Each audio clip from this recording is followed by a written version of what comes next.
عرب دنیا میں ایک اور بڑا خطرناک واقعہ رونما ہوا ہے۔ مسجد اقصی کو بم سے اڑانے کی بڑی ذلیل اور نہایت ہی کمینی کوشش کی گئی ہے یہود کی طرف سے۔ اگرچہ وہ ناکام ہو گئے وہ لوگ جو مقرر تھے ایجنٹ اس کام پر، لیکن یہ پہلے بھی کوششیں ہو چکی ہیں اور نہایت ہی خبیثانہ ارادے ہیں یہود کے۔ ان کا مقصد یہ ہے کہ آہستہ آہستہ مسلمانوں کے معزز مقامات کو تباہ کر دیا جائے اور کچھ دیر کے بعد لوگ بھول جائیں گے، اور پھر وہاں ہم یہ ان کا معبد دوبارہ بنوانے کی بجائے اپنا معبد بنائیں، اور پھر مسجدوں کو نابود کرنے کے نتیجے میں اگرچہ بظاہر مسلمان نابود نہیں ہوتے، لیکن حقیقت یہ ہے کہ شعار کا قوموں کی زندگی سے بڑا گہرا تعلق ہوتا ہے۔ جو قومیں اپنے شعار کی ذلت قبول کر لیں وہ قومیں ہلاک ہو جایا کرتی ہیں۔ آخر ایک کپڑے میں کیا بات تھی جس سے جھنڈا بنایا جاتا ہے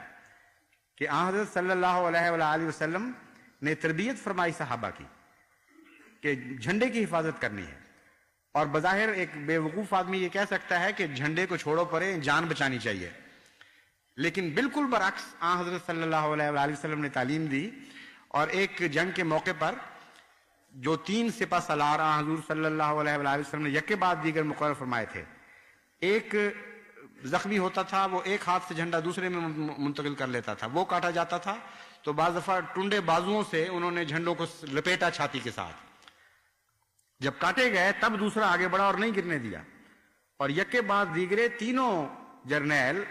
جو چوٹی کے تھے اپنے دماغ جنگی صلاحیتوں کے لحاظ سے، وہ شہید ہو گئے اور جھنڈے کو نہیں گرنے دیا۔ تو اس بات کو معمولی نہ سمجھیں،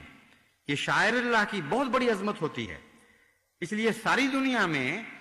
مسلمانوں کو اس کے خلاف اٹھ کھڑا ہونا چاہیے، اپنے اختلافات کو بھلانا چاہیے اور اکٹھے ہو کر اس کا دفاع کرنا چاہیے۔ اگر یہود کو یہ معلوم ہو جائے کہ ساری دنیا کے مسلمان